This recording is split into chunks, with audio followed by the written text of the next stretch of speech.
नमस्कार, बहुत बहुत स्वागत है आप सभी का भारत 24 में और मैं हूं आपके साथ पूर्णिमा मिश्रा। रात के 9 बज रहे हैं और वक्त हो चला है हमारे खास बुलेटिन वंदे भारत का, जिसमें आपको दिखाएंगे दिन भर की वो तमाम बड़ी खबरें जो आज सुर्खियों में छाई रही। देश प्रदेश से लेकर दुनिया की हर एक बड़ी हलचल, अगले 1 घंटे में कोई भी बड़ी खबर नहीं छूटेगी। मतलब ये बुलेटिन आपने देख लिया तो समझिए दिन भर की पूरी खबरों से आप अपडेट हो लिए। तो चलिए बिना रुके शुरू करते हैं खबरों का सिलसिला और आपको दिखाते हैं इंडिया टू इंटरनेशनल पूरा हाल वंदे भारत में।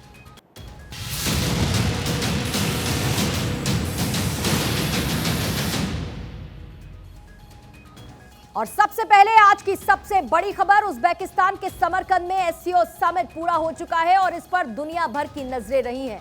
एससीओ शिखर सम्मेलन में प्रधानमंत्री नरेंद्र मोदी ने भी शिरकत की और इस दौरान उनके साथ उज्बेकिस्तान, चीन, रूस, ईरान और पाकिस्तान के प्रधानमंत्री भी मौजूद रहे। समरकंद से जो तस्वीरें सामने आई वो भारत के कूटनीतिक सिकंदर होने की गवाही देती हैं। सबसे पहले उज्बेकिस्तान के राष्ट्रपति ने प्रधानमंत्री मोदी का जोरदार स्वागत किया और उसके बाद सभी देशों की बैठक में भी भारत का दम नजर आया। पीएम मोदी ने सभी राष्ट्राध्यक्षों को हिंदी में संबोधित किया। इसके अलावा रूस, उज्बेकिस्तान, ईरान और तुर्की के राष्ट्राध्यक्षों के साथ पीएम मोदी की अलग से मुलाकात भी हुई, लेकिन चीन और पाकिस्तान से दूरी भी बनाकर रखी गई।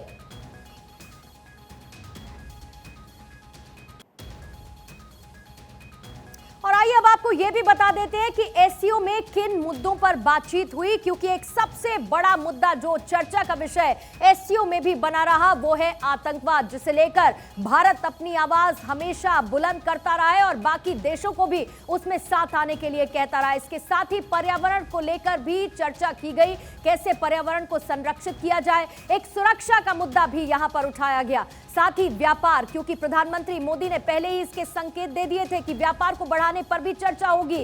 अर्थव्यवस्था, जिसे लेकर भारत एक विजन लेकर चल रहा है, उस अर्थव्यवस्था को बेहतर बनाने की भी चर्चा हुई। इसके साथ ही संस्कृति और उससे भी ज्यादा महत्वपूर्ण है पर्यटन, यानी टूरिज्म को कैसे बढ़ावा दिया जाए, उसे लेकर भी चर्चा हुई। और उसके बाद एससीओ के विस्तार को लेकर भी मंथन किया गया और साथ ही क्षेत्रीय मुद्दों को भी इस बैठक चर्चा के दौरान शामिल किया गया।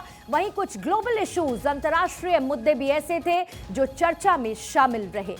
यानी कि प्रधानमंत्री नरेंद्र मोदी ने एससीओ को संबोधित करते हुए क्या कुछ कहा है, आपको वो भी बता देते हैं। दरअसल एससीओ में प्रधानमंत्री ने क्या कुछ कहा है। भारत एससीओ देशों के बीच अधिक सहयोग और आपसी विश्वास का समर्थक है, यह कहा प्रधानमंत्री ने।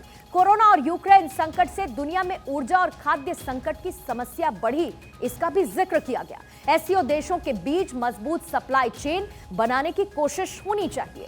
हम भारत को मैन्युफैक्चरिंग हब बनाने पर तेजी के साथ काम कर रहे हैं, प्रधानमंत्री ने इसका भी जिक्र किया। वहीं टेक्नोलॉजी और इनोवेशन के जरिए विकास पर है भारत का फोकस। भारत की जीडीपी में 7.5% बढ़ोतरी की उम्मीद है, जो कि पूरे विश्व में सबसे ज्यादा होगी। ये खाका भी प्रधानमंत्री मोदी ने एससीओ मेंबर देशों के सामने रखा। वहीं भारत में 70,000 स्टार्टअप और 100 से ज्यादा यूनिकॉर्न मौजूद हैं, इसकी जानकारी भी दी।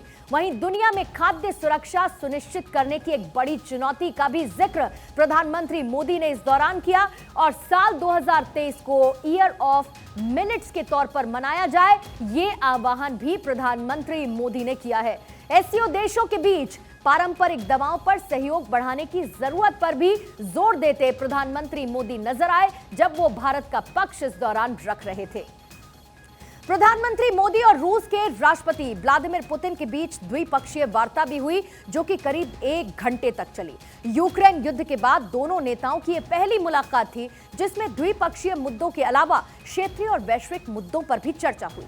प्रधानमंत्री ने इशारों ही इशारों में रूस यूक्रेन युद्ध को लेकर कहा कि आज का युग युद्ध का नहीं है। पीएम ने कहा कि हमें साथ मिलकर काम करना होगा।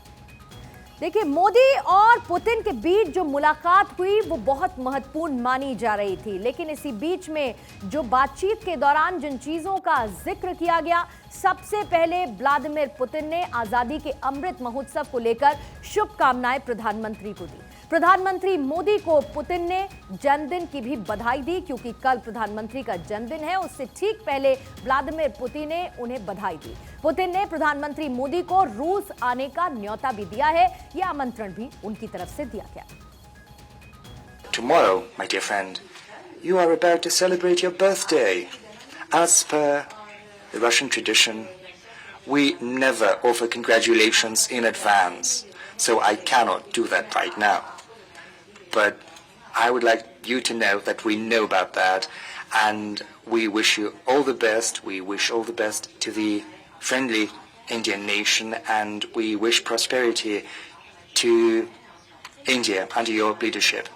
एक्सेलेंसी, मैं आपका और यूक्रेन दोनों का इस बात के लिए आभार व्यक्त करना भी चाहूंगा, क्योंकि जब शुरू के दिनों में इस संकट के काल में हमारे हजारों स्टूडेंट्स यूक्रेन में फंसे हुए थे, आपकी और यूक्रेन की मदद से हमारे स्टूडेंट को हम सुरक्षित रूप से बाहर निकाल पाए, उनके घर तक हम पहुंचा पाए, और इसके लिए मैं आप दोनों देशों का आभारी हूं। इधर एससीओ समिट में पाकिस्तान ने खुद को आतंकवाद का शिकार बताकर प्रोपेगेंडा फैलाने की कोशिश की। पाकिस्तान ने खुद को आतंक का पीड़ित देश बताया, लेकिन उसकी असलियत भी सबके सामने आ गई। भारतीय पत्रकार ने जब पाकिस्तानी पीएम शहबाज शरीफ से आतंकी मसूद अजहर के बारे में सवाल किया, तो शहबाज शरीफ ने चुप्पी साध ली। पाकिस्तानी पीएम शहबाज शरीफ ने कोई जवाब नहीं दिया है। पीएम शरीफ साहब, एक छोटा सा सवाल ले लीजिए सर। पीएम साहब ने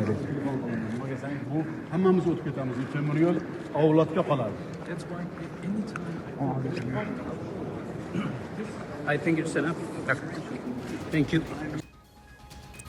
किरकिरी होते देख पाकिस्तान के विदेश मंत्री बिलावल भुट्टो ने बयान दिया है। भुट्टो ने कहा कि मसूद अजहर अफगानिस्तान में है, इसीलिए अब यह द्विपक्षीय नहीं त्रिपक्षीय मसला हो चुका है।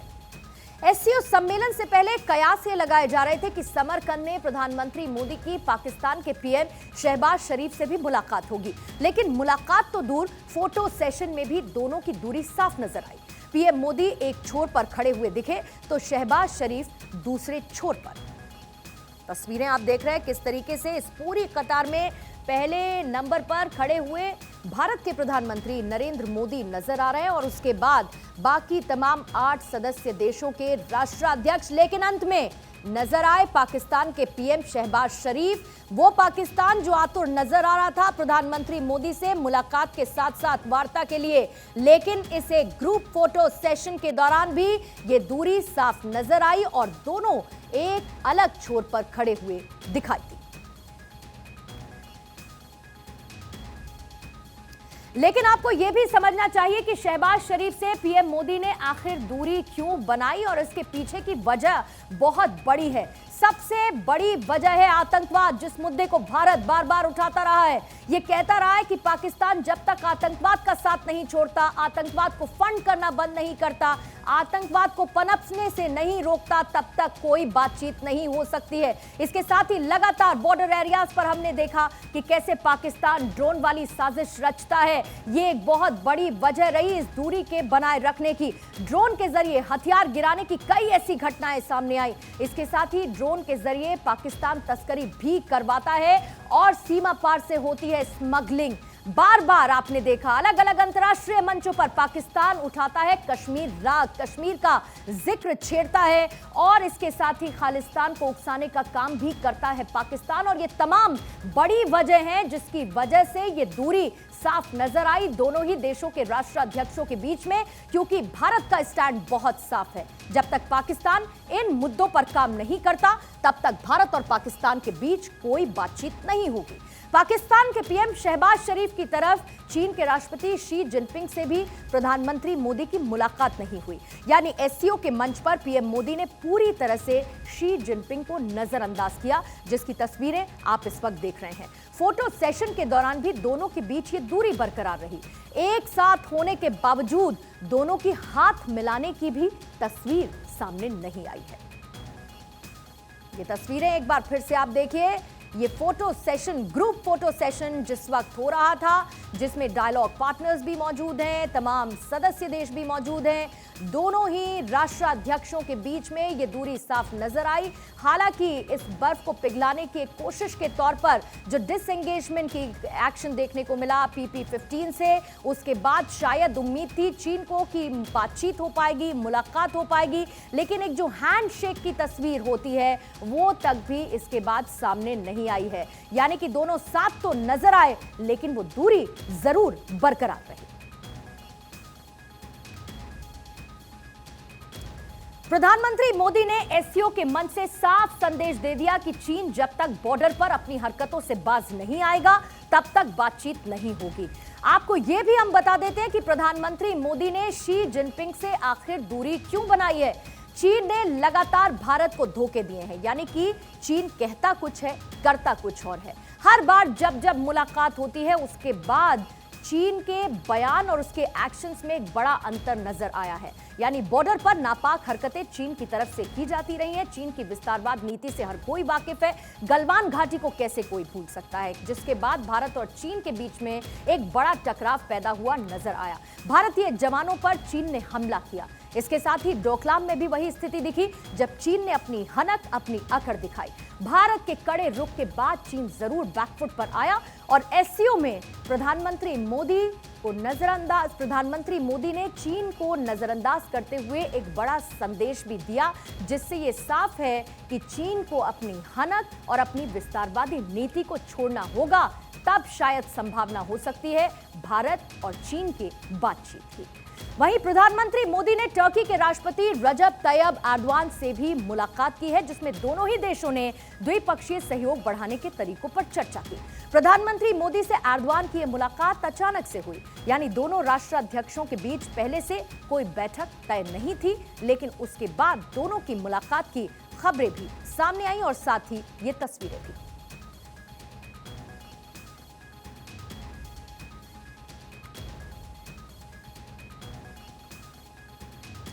दो साल पहले टर्की के राष्ट्रपति रजब तैयब एर्दोआन ने कश्मीर को लेकर टिप्पणी की थी और साथ ही आर्टिकल 370 हटाने के फैसले से इसे जोड़कर देखा गया था। लेकिन अब अचानक से प्रधानमंत्री मोदी से उनकी मुलाकात जरूर चौंकाने वाली है। प्रधानमंत्री मोदी से एर्दोआन से मिलना एक तरीके की आप मजबूरी कह सकते हैं, लेकिन इसके पीछे की वजह क्या है, ये मजबूरी आखिर क्यों, ये भी आप समझिए। क्योंकि रूस और यूक्रेन युद्ध में हमने देखा जब दुनिया भर में एक बड़ा खाद्यान्न संकट पैदा हुआ, टर्की में गेहूं चावल की सप्लाई भी प्रभावित हुई और भारत से गेहूं चावल को आयात करना पड़ता था।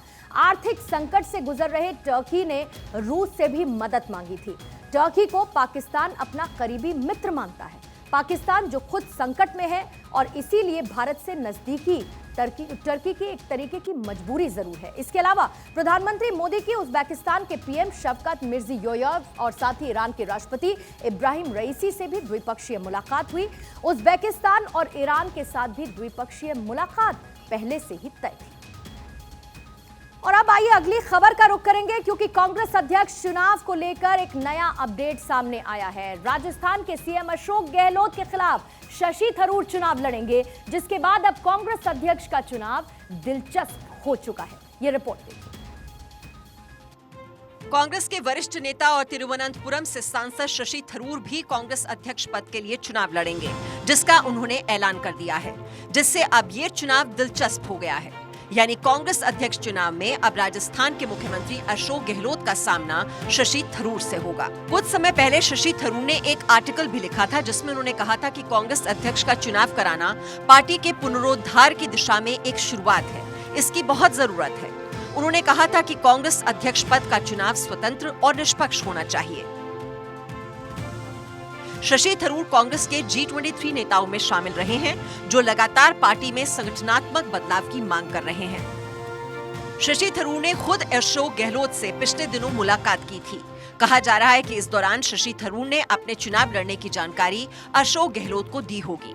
अभी कांग्रेस की भारत जोड़ो यात्रा चल रही है, जिसमें सोनिया और प्रियंका गांधी 20 सितंबर को केरल जा सकती हैं।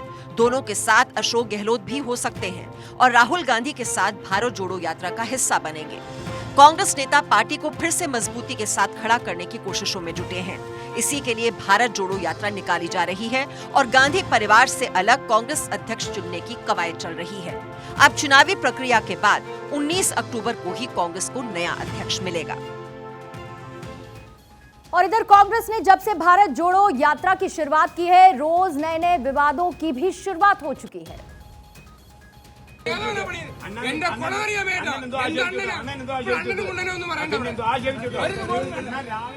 अब इन विवादों की फहरिस्त में एक और विवाद जुड़ गया है। भारत यात्रा के दौरान केरल के कोल्लम में कुछ कांग्रेस कार्यकर्ता भारत जोड़ो यात्रा के लिए पैसे की वसूली करते दिखाई दिए।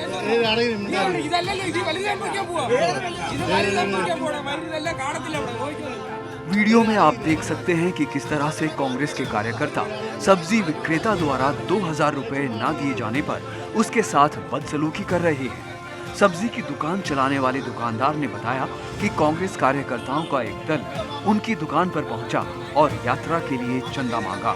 जब उन्होंने 500 रुपए दिए तो उन्होंने 2000 रुपए की मांग की, जिसके बाद कांग्रेस कार्यकर्ता नाराज हो गए और तराजू को नुकसान पहुंचाया और सब्जियां फेंक दी।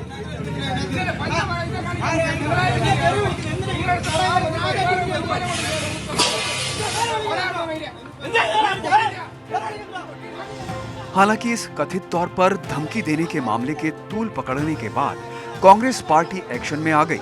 कांग्रेस प्रदेश अध्यक्ष सुधाकरण ने भारत जोड़ो यात्रा के लिए 2000 रुपए न देने पर सब्जी दुकान विक्रेता के साथ बदसलूकी करने के मामले में पार्टी के 3 कार्यकर्ताओं को निलंबित कर दिया।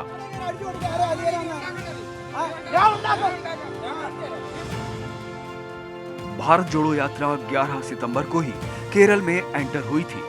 ये यात्रा 17 सितंबर को अल्लापुजा पहुंचेगी और 21-22 सितंबर को अर्नाकुलम जिले से होते हुए 23 सितंबर को त्रिशूर पहुंचेगी। कन्याकुमारी से कश्मीर तक की इस यात्रा में कांग्रेस 3570 किलोमीटर की दूरी तय करेगी। और इसी बीच खबर यह भी है कि पंजाब में कैप्टन अमरिंदर सिंह की पार्टी का बीजेपी में विलय होगा। 19 सितंबर को समर्थकों के साथ सभी लोग बीजेपी की सदस्यता ग्रहण करेंगे,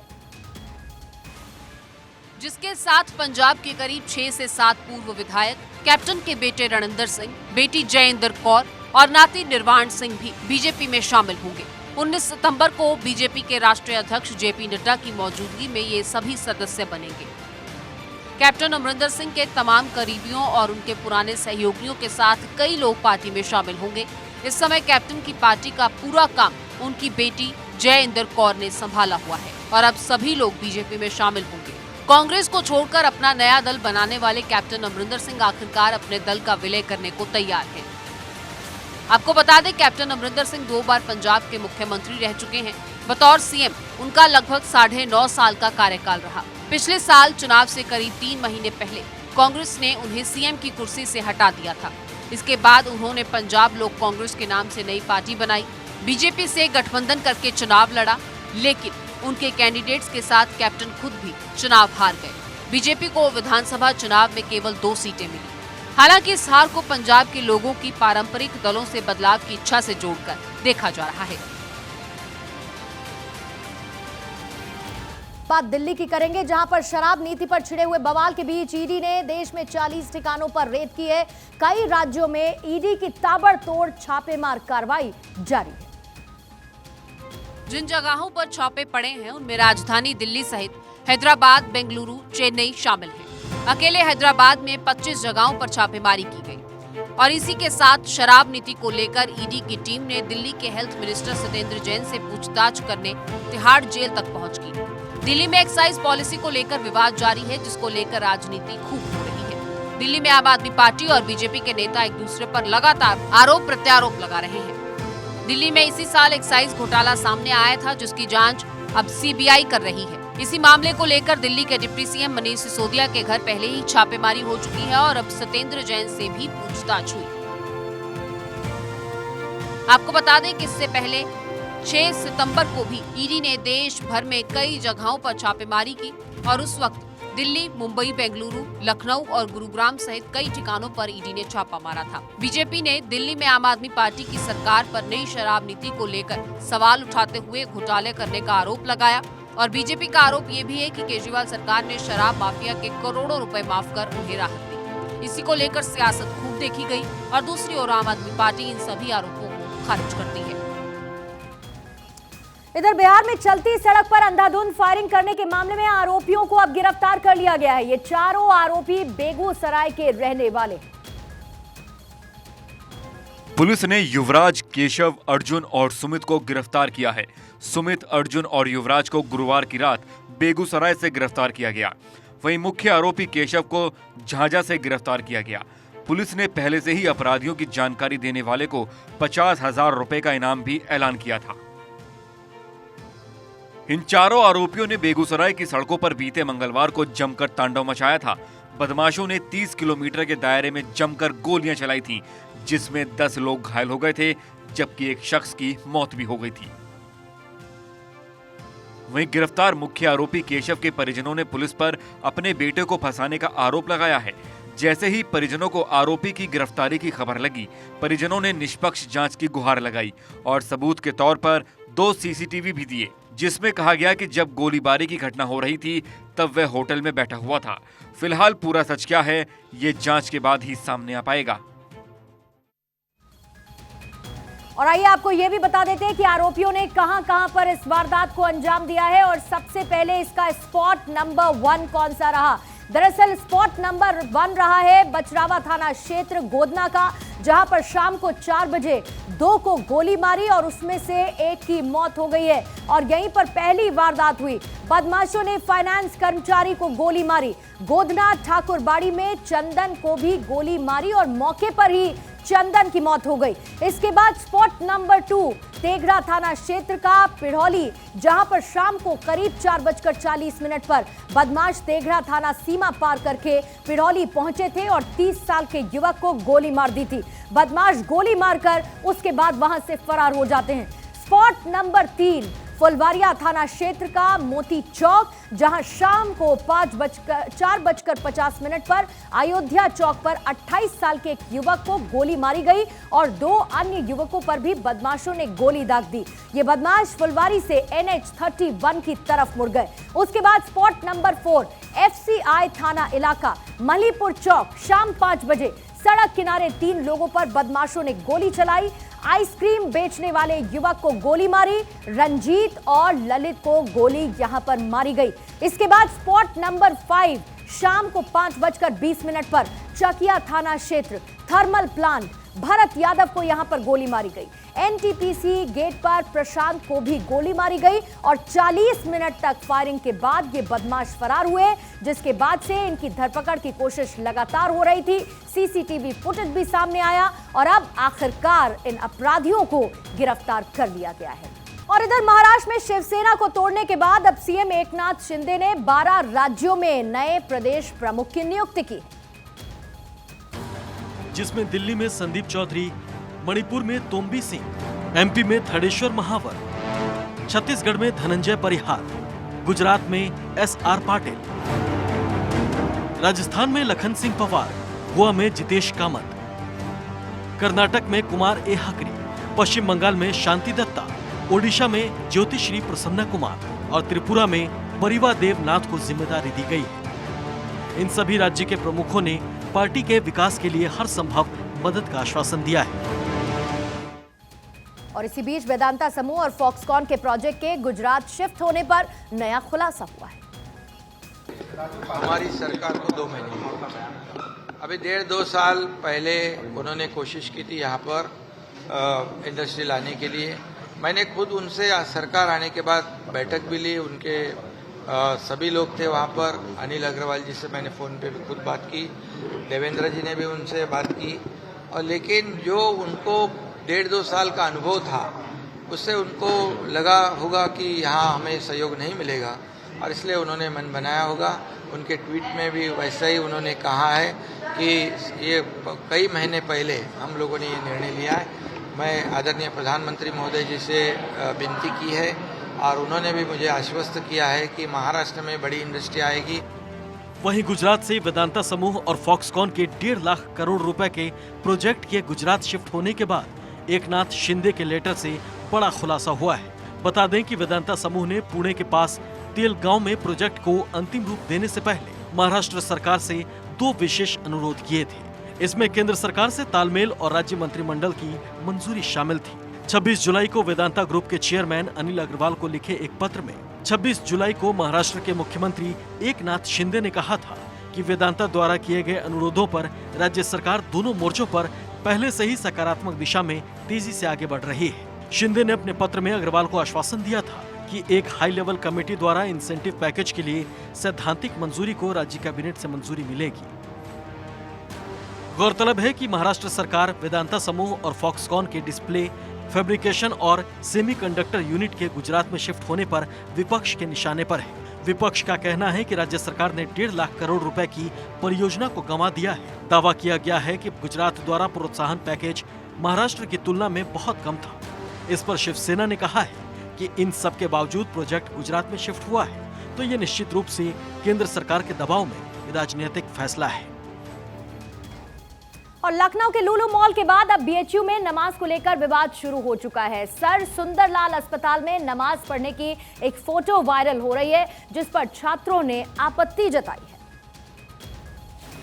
मामले में छात्रों ने बनारस हिंदू विश्वविद्यालय के chief proctor professor Abhimanyu Singh से शिकायत दर्ज कराई, जिसके बाद उन्होंने मामले की जांच कराने की बात कही। बीएचयू के सर सुंदरलाल अस्पताल में नमाज पढ़ने की फोटो वायरल होने के बाद छात्रों ने इसकी लिखित शिकायत की और अस्पताल के सुरक्षा कर्मियों को जरूरी दिशा निर्देश जारी करने की अपील की, ताकि आगे से कोई ऐसा विवाद खड़ा ही न हो। छात्रों के मुताबिक कहीं पर भी भगवान को याद करना गलत नहीं है, लेकिन राज्य सरकार के नियमों का पालन किया जाना चाहिए। नमाज पढ़ने की फोटो खिंचवाना गलत है। उधर यूपी सरकार ने इस बढ़ते विवाद को देखते हुए 2020 में सार्वजनिक जगहों पर नमाज पढ़ने पर रोक लगा दी थी और तब से ही सख्ती से नियम की पालना हो रही है। और सोनाली फोगाट मर्डर केस में रोज नए नए खुलासे हो रहे हैं और अब इस मामले में सीबीआई की एंट्री हो गई है। मामले की जांच के लिए सीबीआई की टीम गोवा पहुंच चुकी है। अब ये टीम विसरा के सैंपल से सुराग तलाशेगी। हाई प्रोफाइल मामले में हर पहलू की जांच के लिए टीम में सीएफएसएल एक्सपर्ट्स भी शामिल हैं। सीबीआई ने मामले में आईपीसी की धारा 302 के तहत नई एफआईआर दर्ज की है। इससे सीबीआई को हत्या के दोनों मुख्य आरोपी सुधीर और सुखविंदर से पूछताछ के लिए दोबारा रिमांड पर लेने में आसानी होगी। इससे पहले गोवा पुलिस दोनों आरोपियों से 14 दिन की रिमांड में लेकर पूछताछ कर चुकी है। बता दें कि गोवा के सीएम प्रमोद सावंत ने केंद्रीय गृह मंत्री अमित शाह को पत्र लिखकर सोनाली की मौत की जांच सीबीआई से कराने का अनुरोध किया था। वहीं दूसरी ओर सोनाली फोगाट के पोस्टमार्टम की सीडी परिजनों को देने से पुलिस ने इनकार कर दिया है। सोनाली के परिजनों ने पोस्टमार्टम की सीडी मांगी थी, जिस पर गोवा पुलिस का कहना है कि ये सीडी सीबीआई को हैंडओवर कर दी गई है। अब अगर उन्हें सीडी चाहिए तो सीबीआई से लें, जिसके बाद अब सोनाली का परिवार कोर्ट जाने की तैयारी कर रहा है। 43 साल की सोनाली की 22-23 अगस्त की दरमियानी रात मौत हो गई थी। इसके पहले वो अंजुना बीच इलाके में एक रेस्तरां में पार्टी कर रही थी। इस फिलहाल 5 आरोपियों की गिरफ्तारी हो चुकी है, जिनमें फोगाट के 2 सहयोगी सुधीर सांगवान और सुखविंदर सिंह शामिल हैं। इधर पंजाब पुलिस ने गैंगस्टर मनदीप तूफान और मणि रैया को गिरफ्तार कर लिया है। दोनों की गिरफ्तारी अमृतसर के पास एक गांव से हुई है। सिद्धू मूसेवाला की हत्या की सुपारी सबसे पहले मनदीप तूफान को ही दी गई थी। पुलिस के मुताबिक मनदीप तूफान और मणि रैया गैंगस्टर जग्गू भगवानपुरिया गैंग के शूटर्स हैं।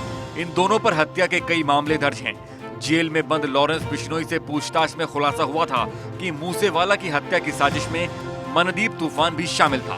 मूसेवाला की हत्या में शामिल 6 शूटर अभी भी फरार हैं। दीपक मुंडी को उसके 2 साथियों के साथ पुलिस ने 11 सितंबर को गिरफ्तार किया था। मूसेवाला की हत्या में शामिल 2 बदमाशों जगरूप सिंह रूपा और मनप्रीत सिंह मन्नू को पुलिस ने मुठभेड़ में मार गिराया था। इसके बाद ही मनदीप तूफान और मणि रैया सोशल मीडिया पर सामने आए थे। दोनों ने फेसबुक पर पोस्ट कर अपनी सफाई दी थी। 19 मई को सिद्धू मूसेवाला की गोली मारकर हत्या कर दी गई थी, जिसकी साजिश लॉरेंस बिश्नोई गैंग ने रची थी। पुलिस की चार्जशीट में कुल 34 नामजद आरोपी बनाए गए हैं। वहीं सिद्धू मूसेवाला के पिता बलकौर सिंह की तबीयत खराब है, जिन्हें दिल की बीमारी बताई जा रही है। उन्हें इलाज के लिए पटियाला आहार से माहौली रेफर किया गया। जहां उनका इलाज चल रहा है। बलकौर सिंह को भी जान से मारने की धमकी मिल चुकी है। प्रधानमंत्री मोदी चौथी बार अपने जन्मदिन पर 17 सितंबर को उपहारों की नीलामी करने जा रहे हैं। 1200 से ज्यादा उपहारों की बोली 2 अक्टूबर तक चलेगी, जिससे मिले पैसे को नमामि गंगे प्रोजेक्ट में खर्च किया जाएगा। कल से नीलामी की शुरुआत ऑनलाइन होगी। वस्तुओं की कीमत 100 रुपए से लेकर 10 लाख तक रखी गई है। इस बार की नीलामी का खास आकर्षण पीएम को खिलाड़ियों से मिले तोहफे हैं। ये तोहफे सबसे अधिक कीमत के हैं। इनकी शुरुआत ही 5 लाख रुपए से होगी। ई ऑक्शन pmmomentos.gov.in से की जाएगी, जो पीएम मोदी के जन्मदिन यानी 17 सितंबर से शुरू होकर गांधी जयंती यानी 2 अक्टूबर तक चलेगी। ये तमाम गिफ्ट्स को देख सकते हैं जो प्रधानमंत्री नरेंद्र मोदी को मिले हैं, उनकी नीलामी की जानी है। जो प्राइस टैग है अगर उसकी बात करें तो 100 रुपये से लेकर 5 लाख तक के प्राइस टैग रखे गए हैं। साफ तौर पर है कि केंद्र सरकार की ये पहल है, ये कोशिश है कि विस्तृत रूप से इन आयोजन के जरिए धन इकट्ठा किया जा सके, जिससे कि नमामि गंगे योजना को एक बेहतर तरीके से संचालित भी किया जा सके। उपहारों के ई ऑक्शन से करीब 20 करोड़ रुपए से ज्यादा की राशि मिलने का अनुमान है, जिसे नमामि गंगे योजना में खर्च किया जाएगा। जी, हमें उम्मीद है कि देश इन सब चीज़ों से प्रेरणा लेकर नमामि गंगे के प्रयास में शामिल होगा और इन सब गिफ्ट्स को अपने पास आने वाली पीढ़ियों को दिखा कर रखेगा। बड़ा काम है देश का। 2 विचारों को संजोने का काम प्रधानमंत्री जी ने किया।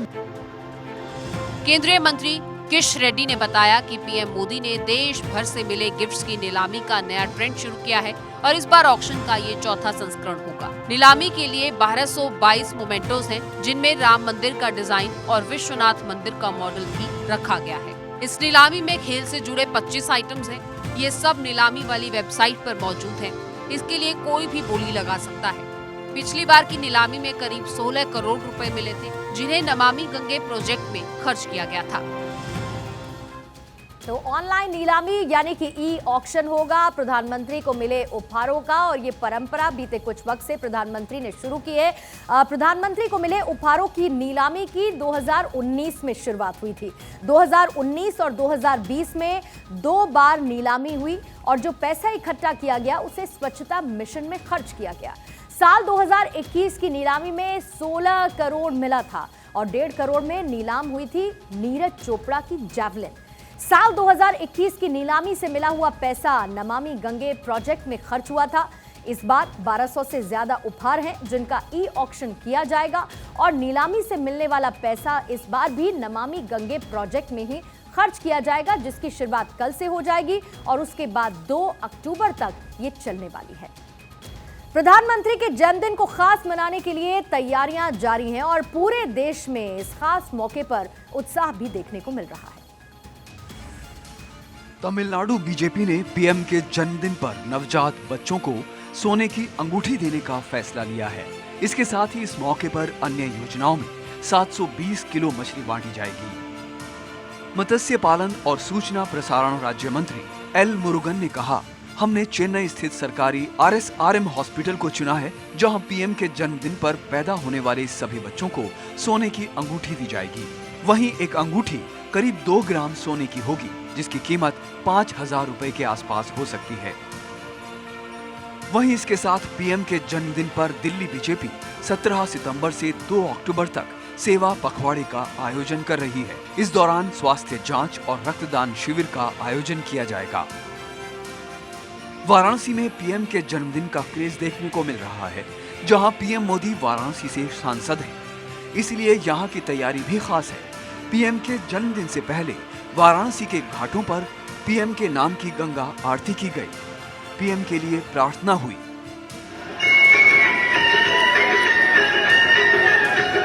वाराणसी के इस पौराणिक दशाश्वमेध घाट पर नमामि गंगे के सदस्यों ने मां गंगा की दिव्य भव्य आरती उतार करके उनके दीर्घायु होने की कामना की है।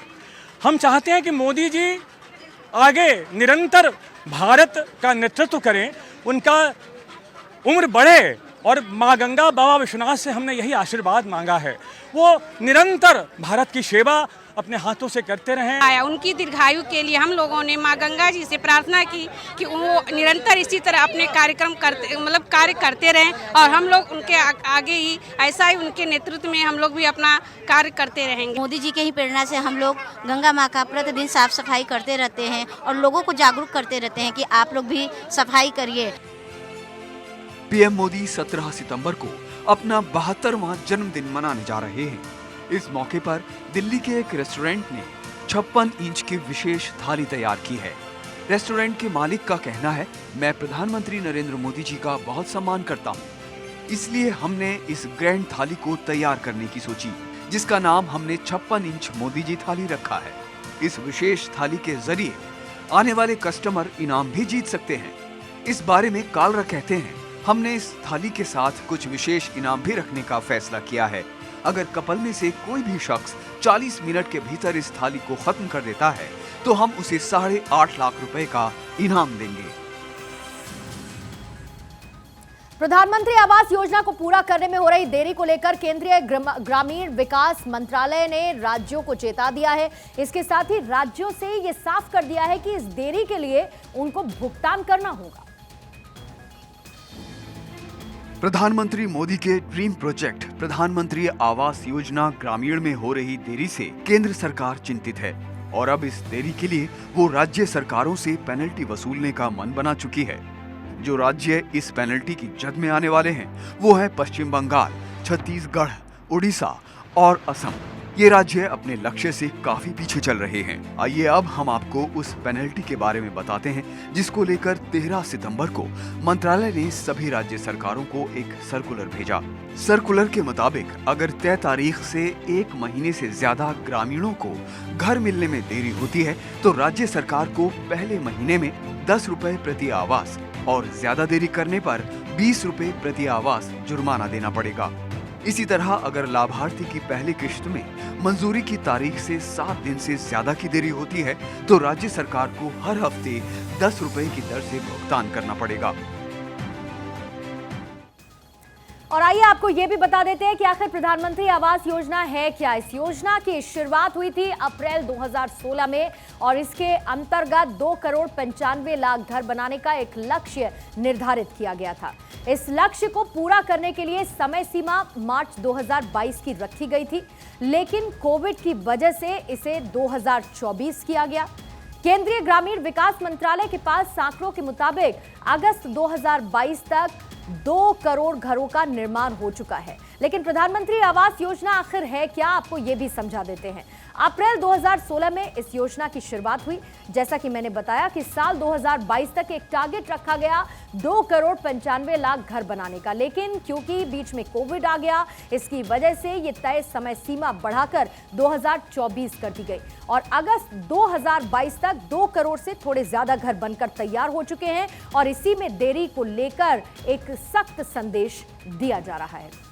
मध्य प्रदेश के कूनो नेशनल पार्क में नामीबिया के चीते छोड़े जाएंगे और इन चीतों को बेहतर वातावरण देने के साथ ही इनकी देखरेख करने की भी तैयारी जोरों से चल रही है। इन चीतों की भूख मिटाने के लिए चीतल को लाया जा रहा है। 180 चीतलों को कूनो नेशनल पार्क में छोड़ा गया। लक्ष्य हमको एक 200 चीतल कूनो नेशनल पार्क भेजने का हुआ था, उसमें से हमने 181 चीतल वहाँ भेज। इस पार्क में चीतल और हिरण की तादाद काफी ज्यादा है, जिसकी वजह से ये चीतों को यहाँ खाने की कोई कमी नहीं होगी। चीतों के रहने के लिए लिहाजा यहाँ का वातावरण भी बेहतर है। इन चीतों की देखरेख और भूख प्यास का ख्याल रखने की तैयारी चल रही है ताकि लुप्त होती प्रजाति को तेजी से बढ़ावा मिल सके। इस अभ्यारण्य में 500 चीतल पहले भेजे गए थे, अभी 245 चीतल 3 चरणों में भेजे गए हैं और 180 चीतलों को भी वहाँ छोड़ा गया है। दरअसल चीता प्रोजेक्ट के तहत कूनो में तैयारियों का जायजा लेने आए दक्षिण अफ्रीका और नामीबिया के विशेषज्ञों ने चीतल की संख्या बढ़ाए जाने का सुझाव दिया था।